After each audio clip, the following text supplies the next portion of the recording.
Jeg hedder Susanne Hov Petersen, og jeg er tandlæge, og jeg er fargleder.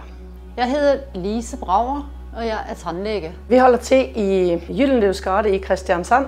Sådan som det har gået, siden vi startede klinikken i 2000, har der kommet utrolig mye administrative ting i tillæg, og mange ting, som er lovpålagt. Og det er en vældig stor job, som klinikejer at sætte med alene.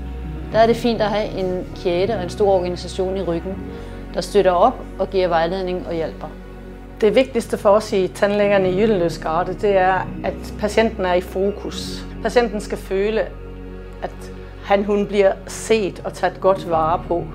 Det, der gjorde, at vi valgte OC frem for en af de andre kæder, det var akkurat det, at vi kunne få lov til at være tandlægerne i Gyldenløvesgade, være i de samme lokaler og være den samme gæng.